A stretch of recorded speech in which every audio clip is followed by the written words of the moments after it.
Fraternelle, bienvenue pour cette soirée que nous voulons à la fois, une belle soirée d'échange, de découverte mutuelle.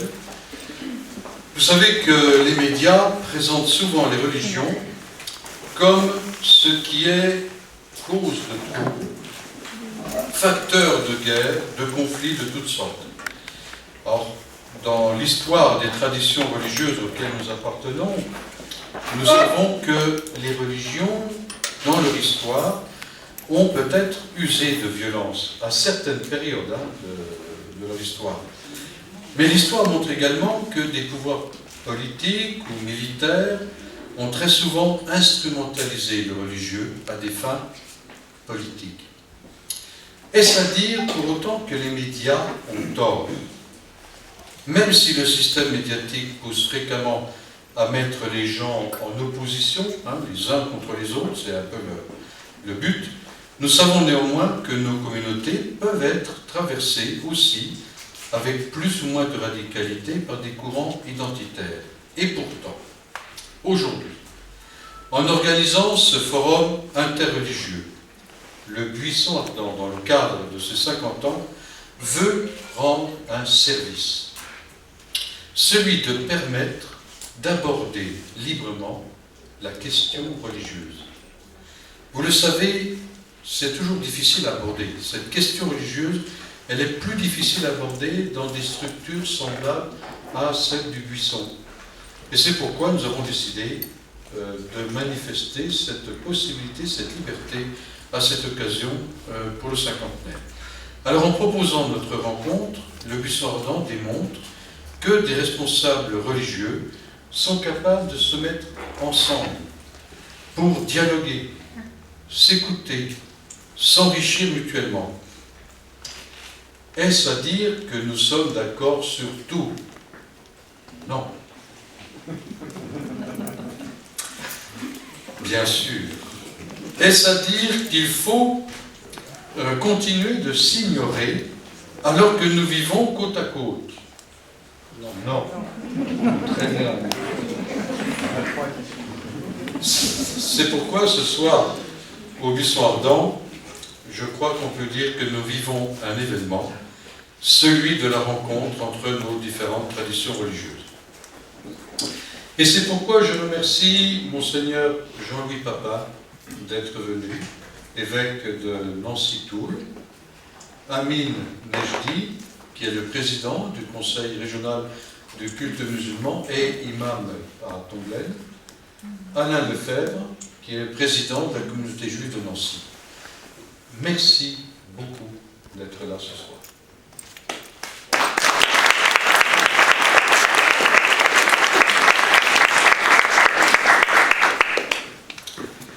Je remercie aussi Pierre Inzelin, qui est le prêtre donc catholique du Haut-du-Liel, qui nous a accompagnés et qui est là dans les bancs pour voir si ce qu'on a décidé se ferait conformément à la décision. Voilà. Et puis, merci à vous, cher public, d'être venus, parce que par votre présence, vous manifestez votre intérêt pour de telles rencontres, et je tiens à dire aussi bien d'ailleurs à nos intervenants qu'au public, au Buisson Ardent, vous êtes chez vous. Alors, plusieurs personnes m'ont déjà posé la question, mais pourquoi ce nom du Buisson Ardent? Puis qu'est-ce qu'on y fait?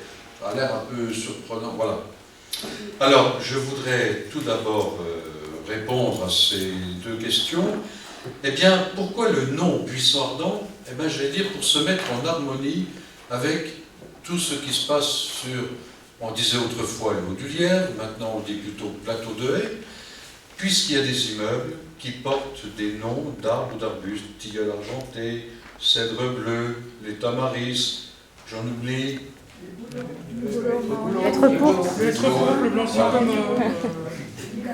Donc, le nom a été choisi, pas tout à fait au départ, mais en cours des années 90-95, je crois, dans cette idée, et puis aussi pour apporter également sa spécificité chrétienne protestante. laquelle, dans les siècles passés, a remis à l'honneur le Premier Testament, ou Ancien Testament, qui est commun aux chrétiens et aux juifs, et dans le livre de l'Exode, alors je ne sais plus le nom de ce livre en hébreu, excusez-moi, au chapitre 3, on raconte comment Dieu a appelé Moïse à libérer son peuple de l'esclavage en Égypte. Pessah, la Pâque, est ce passage de l'esclavage vers la liberté retrouvée des enfants d'Israël.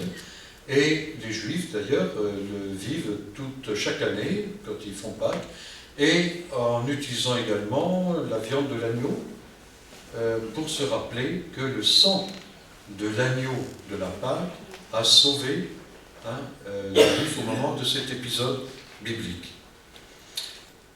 Et pour les chrétiens, Jésus-Christ est vu comme le nouvel agneau pascal, celui qui a donné sa vie pour le salut, qui est mort et ressuscité. Alors cet épisode du buisson ardent est également rapporté par le Coran. Et cela sera peut-être l'occasion de nous retrouver ultérieurement pour travailler ensemble sur cet épisode et les lectures différentes qu'on peut en faire. Ça pourrait être certainement très intéressant. Quoi qu'il en soit, chers amis, le buisson ardent véhicule cette image d'appel à la liberté. Et l'éducation est l'un des axes forts qui permet de se libérer de bien des chaînes qui emprisonnent des êtres humains, hommes et femmes. L'association Buisson Ardent développe ainsi des activités d'accompagnement scolaire, d'apprentissage du français aux étrangers, d'aide à la parentalité, aux familles, sans oublier bien sûr les centres de loisirs. Et nos locaux hébergent la CIMAD, Service écuménique d'entraide, chargé de la défense du droit des étrangers, l'association également Bien-être pour se sentir mieux là où nous sommes, notamment quand on connaît un certain nombre d'addictions, et Radio Caraïbes Nancy, RCN, qui est également à l'étage. Enfin, un grand nombre d'associations empruntent nos locaux pour différentes activités. Alors, je terminerai juste par ce point-ci, qui est un point de méthode. Nous sommes ici ce soir pour un temps de dialogue. Nous ne sommes pas là pour chercher à nous convertir les uns les autres, mais à nous respecter dans nos différences. Et d'ailleurs, Amin Nejdi m'a expliqué qu'à 21h40, il y aura la prière, puisque c'est l'heure à laquelle on fait la prière du soir. Donc, il ira dans la petite salle derrière, et ceux qui veulent pourront les rejoindre. Ensuite, je voulais vous dire qu'il était convenu entre nous que chaque intervenant aurait une brève intervention, et puis chacun d'entre nous aura la liberté de réagir en fonction de ce qui est dit. Ensuite, dans une petite heure environ, nous laisserons beaucoup plus de place à la salle pour un dialogue entre la salle et les intervenants, pour nous acheminer tout doucement vers un arrêt vers maximum 22h15. Est-ce que ça vous va? Bien. Alors, je nous souhaite à tous de passer une très bonne soirée. Merci.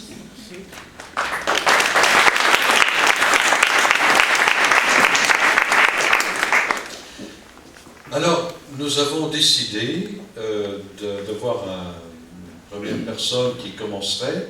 On n'a pas tiré dans le chapeau, mais enfin, voilà, le choix s'est opéré sur Alain, qui nous propose d'ouvrir ce débat entre nous et avec vous.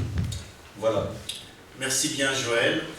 Je voudrais premièrement te remercier de nous avoir invités ici, parce que comme tu l'as dit, les 4 principales religions qui existent en France dialoguent, et dialoguent continuellement, ou tous ensemble, ou on s'appelle téléphoniquement, dès qu'il y a un problème qui touche l'une ou l'autre religion, on a des contacts réguliers, et je dirais, depuis les événements de janvier, grâce à toi Joël, tu as réanimé un peu ce groupe interreligieux, et on se rencontre fréquemment depuis janvier, par des petits déjeuners de travail tôt le matin, parce que nous avons aussi d'autres activités, mais je pense que c'est un point essentiel pour nous qui sommes croyants dans notre religion, de pouvoir bâtir ensemble, aussi de mettre notre pierre à l'édifice de la nation, et je pense que c'est ce que nous essayons de faire par les différents lieux de dialogue que nous avons entre nous, mais aussi avec vous, dans différents endroits. On a déjà fait ici du Lièvre à la mairie aussi, on a fait à d'autres endroits gentils, juste derrière vous, et je pense que c'est quelque chose d'essentiel, la présence dans cette France laïque de la religion. Parce qu'en fait, la laïcité, c'est pas l'absence de religion, c'est la possibilité de gens, de tous les citoyens, de croire ou de ne pas croire à une religion. Donc, je voulais te remercier pour ce moment d'échange que nous allons avoir tous ensemble, et je vous remercie aussi d'être présents. Alors, le thème de ce soir est la solidarité. Alors, c'est un thème qui nous est cher à tous, ici présents, et si vous passez à Nancy, vous verrez devant la synagogue, au niveau du frontispice, marqué « Tu aimeras ton prochain comme toi-même ». C'est un passage du Lévitique, chapitre 19, verset 8, et Rabbi Akiba, qui vivait au tout début de l'ère chrétienne, à la fin du 1er siècle, au début du 2e siècle, disait que c'était le principe de base de la morale juive. Mais qu'entend-on exactement par « tu aimeras ton prochain comme toi-même » ? Et là, on peut se référer à d'autres textes qui jalonnent toute la Bible, qu'on appelle nous la Torah, qui a 5 livres. Et la première chose qui me vient à l'idée, c'est au niveau de l'Exode, chapitre 22, verset 21, « Tu n'offenseras pas l'étranger, tu ne l'opprimeras pas, car vous-même avez été étrangers en pays d'Égypte. » Donc on revient à tes propos. Nous avons subi le fait d'être déplacés au temps de la Bible en Égypte. Nous avons subi l'oppression et nous en avons tiré les conséquences, qui est de dire qu'on ne fera pas subir à notre prochain ce que nous on a subi, parce qu'on sait ce que c'est que d'être étranger dans un pays. La deuxième chose, encore plus précise, c'est dans le livre des Nombres, au chapitre 15, verset 15, une même loi vous régira, vous et l'étranger domicilié. Règle absolue pour vous et pour les générations à venir, vous et l'étranger, vous serez égaux devant l'Éternel. Et là, on voit d'une part que, je dirais, l'étranger doit être régi par les mêmes lois sociales que la personne habitant un pays, mais d'autre part, fait aussi très important, c'est que vis-à-vis de Dieu, l'étranger qui peut avoir une autre religion, et on est dans la Bible, donc on est dans un contexte religieux, donc l'étranger qui a une autre religion sera notre égal aussi au point de vue religieux, et que l'Éternel considère la personne qui a une autre religion comme son fils, son enfant aussi. Donc il n'y a pas de différence à ce niveau-là, au niveau du judaïsme, qu'une personne appartenant à une religion à une autre religion. Donc le verset suivant du chapitre 16 dit « Même loi et même droit existeront pour vous et pour l'étranger parmi vous ». Donc c'est bien répété, c'est bien clair, c'est bien précis. La chose que je voudrais encore apporter, c'est, je dirais, qu'est-ce qu'on doit par rapport à l'étranger qui est dans le besoin.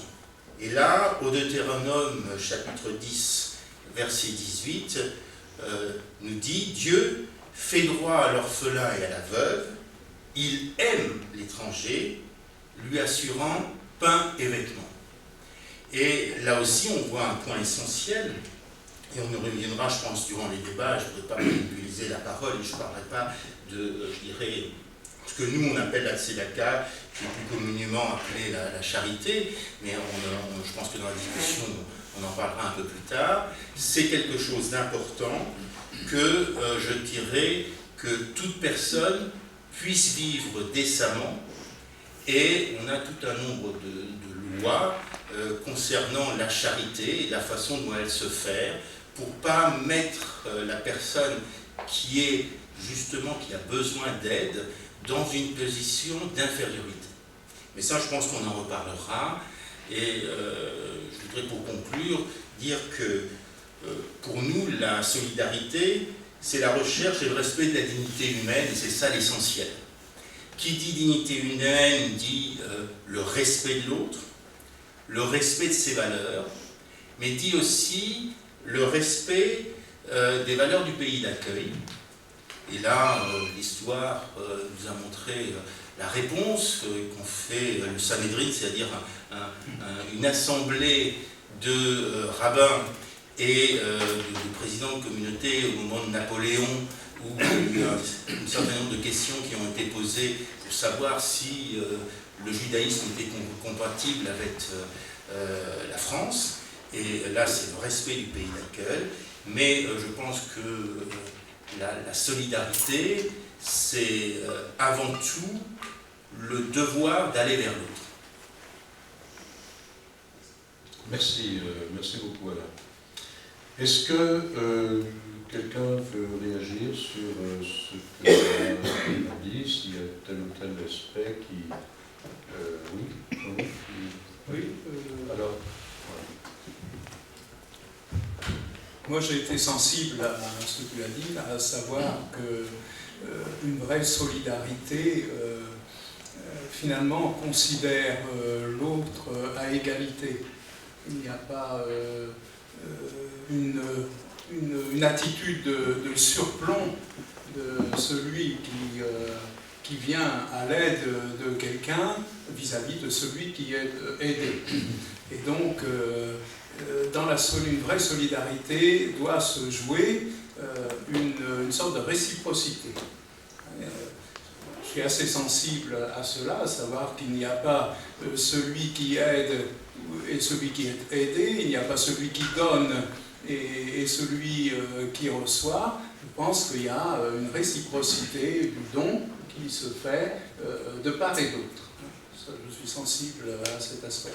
Sinon, on est dans une sorte de condescendance, de charité condescendante qui n'a rien à voir avec une vraie solidarité. merci. Moi, à mon tour, j'étais sensible et j'étais agréablement touché par certains propos. Justement, on voit la concordance entre le judaïsme et l'islam. Par exemple, le mot sadaka, donc chez nous c'est exactement le mot sadaka, donc c'est le mot. Lorsque tu as parlé de l'orphelin, donc il y a des versets qui vont dans le même sens. En parlant justement des croyants qui offrent la nourriture malgré son amour aux pauvres, à l'orphelin et aux prisonniers. Donc combien même le prisonnier c'est quelqu'un qui nous a fait la guerre, donc on a cette obligation d'être solidaire vis-à-vis de lui. Et ceci justement montre ces points de convergence entre les différentes religions sur lesquelles justement on doit insister, mais pas seulement mettre en exergue les divergences qui existent entre les uns et les autres. Alors je voudrais faire une précision suite à ce que tu viens de dire. Pour nous, tzedaka n'a pas le sens de charité. Charité vient d'un terme latin qui veut dire tendresse. Tendresse.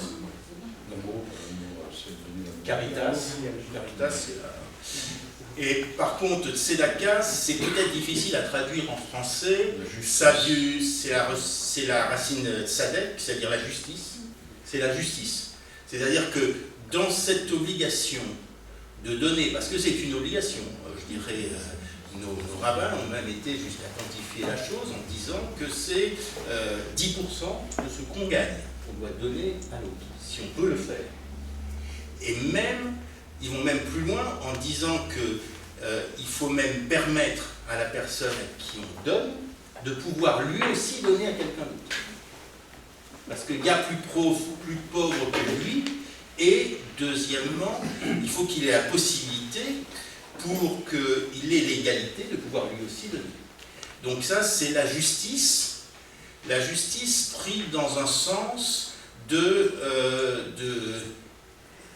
dans le judaïsme, nous participons tous, au moment où nous vivons, à l'élaboration du projet divin. Le monde a été créé par Dieu, mais le monde se crée continuellement et on élabore cette chose par notre propre action. On arrive à modifier le projet divin, on l'améliore et c'est ça la justice. Donc c'est ça la charité. D'accord, merci. Est-ce que dans l'Ancien Testament, il n'y a pas non plus un autre verset qui dit « Tu aimeras le Seigneur ton Dieu de tout ton cœur, de toute ton âme, de toute ta pensée ».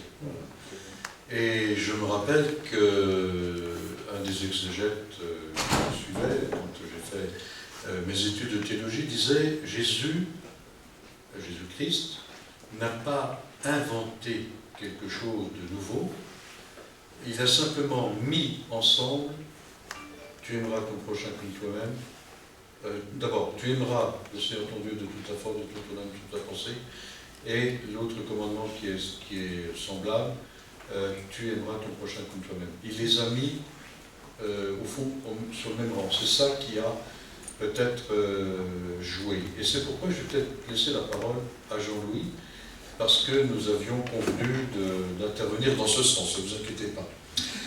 Pendant que le micro arrive à Jean-Louis, je veux juste faire une petite remarque.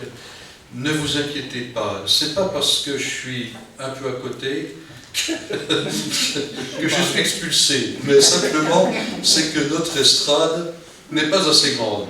Donc heureusement, Dominique a essayé de pouvoir et de pallier à ce problème, et donc je suis là, avec et à côté, même si c'est pas tout à fait sur la même table, mais c'est pas... Voilà, comme je suis en même temps un peu l'animateur, ça se comprend. Voilà. Jean-Louis. Merci Joël, parce que tu viens d'introduire merveilleusement mon propos. Je commencerai par un verset d'une lettre de Saint Jean qui dit ceci: « Celui qui aime Dieu aime aussi son frère. » Et ça n'est pas un conseil qu'il nous donne, c'est un impératif. Aimer son prochain, c'est une dimension essentielle de la foi, du croire. Ce n'est pas simplement une conséquence de la foi, ça en fait partie, intimement. Et le même Saint Jean a écrit que ceux qui prétendent aimer Dieu sans aimer leurs frères sont des menteurs. C'est dire que, ce que tu disais Joël, que l'amour de Dieu et l'amour du prochain sont indissociables. C'est, je dirais, de fait, la grande loi que Jésus nous a donnée. Je pense que ça, peut-être l'originalité, l'indissociabilité, le rapprochement des deux commandements. Mais attention, bien sûr, cet amour du prochain, ce n'est pas un amour simplement sentimental. C'est un amour qui nous met en mouvement à partir d'une émotion tout à fait légitime devant la souffrance de l'autre, hein, mais qui n'en reste pas à l'émotion, qui nous met en mouvement et qui nous pousse à agir pour et avec celui qui souffre, qui se trouve dans la précarité, qui est victime d'une injustice, qui est exclu de la société d'une manière ou d'une autre, pour qu'il soit aidé, intégré, accompagné.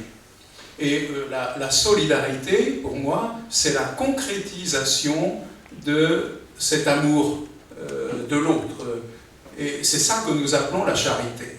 Pour moi, la charité, c'est un amour qui agit. Dans un autre texte, c'est Saint Jacques qui écrit cela, il dit « Si un frère ou une sœur n'ont rien à se mettre, et pas de quoi manger tous les jours, et que l'un de vous leur dise « Allez en paix, mettez-vous au chaud et bon appétit », sans que vous leur donniez de quoi subsister. À quoi bon? Une foi qui n'agit pas est une foi morte. Ce qui importe, avant tout, c'est la foi agissant par la charité. Alors, la question qui peut se poser vis-à-vis de l'amour du prochain, et qui se pose à tous et à chacun, c'est qui est mon prochain? Qui est mon prochain? Dont je dois être solidaire. Est-ce que c'est uniquement celui de ma famille, une personne de ma famille, ou de ma communauté, ou de mon pays? Eh bien, nous disons non. C'est tout homme, c'est toute personne humaine, car Dieu ne fait pas de différence entre les personnes. Si nous croyons qu'il est le Créateur et le Père de toute personne humaine, alors nous sommes vis-à-vis de chaque personne humaine, quelle qu'elle soit, dans une relation de fraternité. Je dirais que pour un chrétien, je pense que c'est largement partagé aussi, en rigueur de terme, il n'y a pas d'étrangers. Il n'y a pas d'étrangers, il n'y a que des frères et des sœurs. Et cette solidarité fraternelle, universelle, elle s'étend non seulement à la totalité des personnes qui vivent en même temps que moi sur la planète Terre, mais aussi vis-à-vis de tous ceux et de toutes celles qui viendront après moi. Ça me semble très important, et ça dit l'importance d'une question qui est d'actualité plus que jamais, qui est celle de la préservation de notre planète. Parce que c'est dans la question écologique, dans la question de la préservation de la planète, ce qui est en jeu, c'est bien sûr la vie et une vie digne pour tous les habitants actuels de la planète, mais aussi pour tous ceux qui vont nous succéder. Qu'allons-nous leur laisser? Est-ce que nous allons leur laisser un environnement qui va leur permettre de vivre dignement? Être solidaire, c'est penser et conduire sa vie non pas de façon individualiste, ni même dans le seul intérêt de ma famille ou de ma communauté d'appartenance, mais en prenant en compte le plus grand nombre. J'ajouterais aussi, et c'est inclus dans ce que je viens de dire, que être solidaire, ça ne se limite pas à une série d'actes ponctuels de générosité. Voilà, des BA, des bonnes actions successives que nous accomplirions. La solidarité, c'est un état d'esprit qui nous fait donner priorité au bien de tous sur celui de quelques-uns seulement. Voilà. Et ça se joue dans nos décisions les plus quotidiennes. Et c'est là-dessus que Dieu nous jugera. On partage cette question qui traverse, je dirais, au-delà des religions, le fond commun de l'humanité, cette question posée par Dieu à Caïn lorsqu'il eut tué son frère Abel. Vous connaissez cette question, c'est « Où est ton frère? Qu'as-tu fait de lui ?» Et vous connaissez également la réponse de Caïn, « Suis-je le gardien de mon frère ?» Eh bien oui, et oui. Nous sommes en quelque sorte, tous et chacun, gardiens de nos frères et sœurs. Je ne sais pas si j'ai dépassé mon crédit. Voilà. Alors aujourd'hui, on parle beaucoup de mondialisation. D'ailleurs, on en parle soit en bien, soit en mal. Voilà, c'est selon. Mais en tout cas, c'est un fait. Nous n'avons jamais eu autant conscience de l'interdépendance entre les hommes et entre les peuples. Et cela à tous les niveaux. À tous les niveaux. Je ne citerai que le développement de... Voilà, j'ai vu, il y a un smartphone ici, il y a nos tablettes, il y a nos ordinateurs, il y a l'Internet, il y a la circulation aussi des personnes, le brassage des cultures, on en fait l'expérience, notamment sur le plateau de Haye, en particulier, mais pas seulement. Et ce qui se passe dans une région lointaine nous arrive presque en temps réel, arrive jusqu'à nous. Est-ce que cela nous rend plus solidaires? Pas sûr du tout. Pas sûr du tout. Force est de constater que si la mondialisation nous rend plus proches les uns des autres, elle ne nous fait pas davantage frères. Ce n'est pas automatique. Et même peut-être que ça crée plutôt des replis communautaristes, parce que voilà, devant cette mondialisation, on cherche à préserver son identité particulière. Voilà. Et c'est là que notre engagement pour la solidarité et la fraternité avec le plus proche comme avec le plus lointain a une importance décisive pour faire que la mondialisation, qui ne peut que se développer et qui va continuer à se développer, ne soit pas au bénéfice de quelques-uns ou de quelques pays seulement, mais de tous, et qu'elle serve l'ensemble de la famille humaine et de la dignité de chacun. Alors là, il y a un vaste chantier. Alors, l'engagement, pour être concret, qu'est-ce qui se passe dans nos communautés là-dessus? Brièvement, de 2010 à 2013, l'Église catholique en France a engagé une grande démarche invitant toutes les communautés à vivre davantage la fraternité et la solidarité et à prendre conscience que c'est vraiment un élément essentiel de la foi. Ce n'est pas du facultatif. Je disais en commençant que c'est un impératif.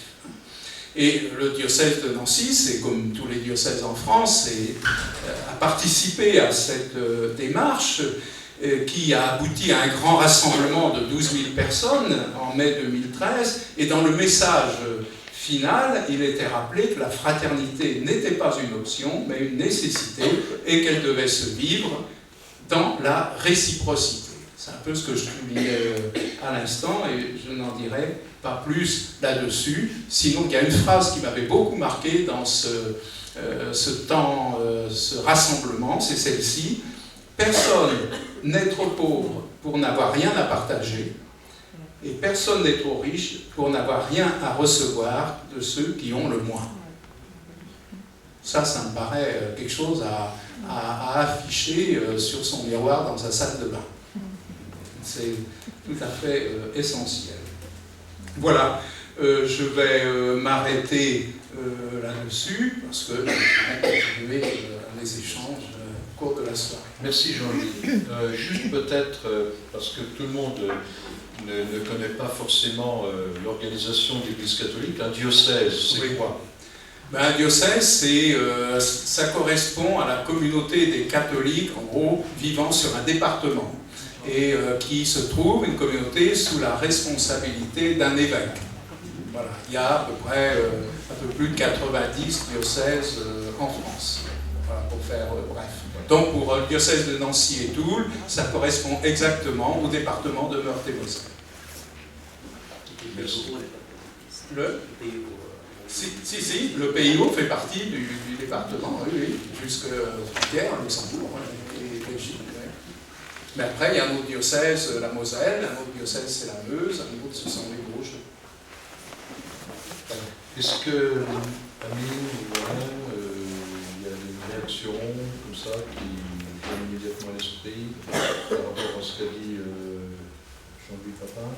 J'ai aimé cette citation. Assez proche du micro. Hein. J'ai aimé cette citation qui parle de cette solidarité intergénérationnelle. Ça me fait rappeler un proverbe arabe qui dit ils ont semé et nous avons mangé, nous sommes en train de manger et nous sèmerons et ils vont manger, vont pouvoir en manger. Donc c'est une notion qui est très importante. On ne se contenter que de son quotidien. Et justement, cette question d'écologie, c'est quelque chose qui doit nous interpeller énormément.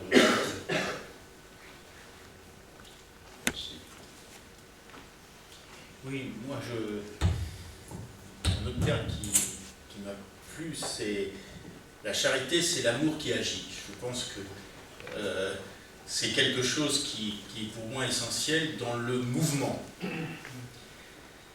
C'est le mouvement d'aller vers l'autre.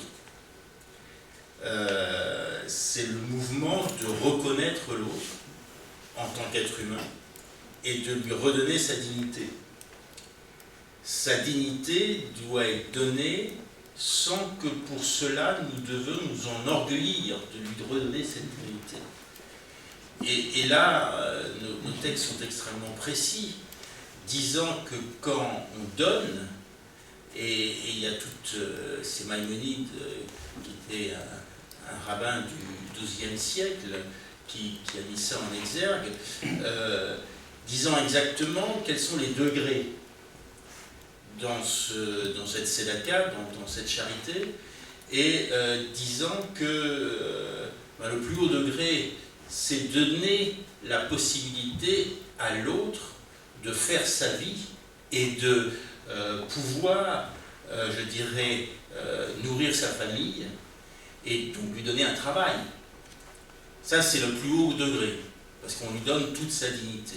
Après, on a des degrés inférieurs qui sont de donner à l'autre sans que vous sachiez à qui vous donnez et que l'autre ne sait pas qui est-ce qui donne. Donc là, on voit aussi, on ne doit pas en tenir un quelconque orgueil. Et puis, on va descendre jusqu'au 6e ou 7e degré, où c'est la personne qui donne parce qu'on l'oblige à donner, et puis la personne qui donne parce qu'on l'oblige à donner, mais qui va encore donner, essayer d'en donner moins. D'accord ? Et entre ça, il y a encore des degrés entre les deux. Mais l'essentiel, c'est la dignité de l'autre. Et c'est ça qui est important, je pense, que d'aller vers l'autre et de rendre cette dignité. Oui, Jean-Louis. Qu'est-ce que vous voulez ? Je dis quelque chose qui me semble important, à savoir que être solidaire, vivre la solidarité, ça ne doit pas nous conduire à nous enorgueillir. Parce que, et ça j'ai été sensible à une phrase du pape François, disant que la solidarité devait être vécue comme la décision de rendre à l'autre, au pauvre, ce qui lui revient. Donc si ça lui revient, il n'y a pas de mérite de notre part, il n'y a pas à nous enorgueillir, c'est un devoir.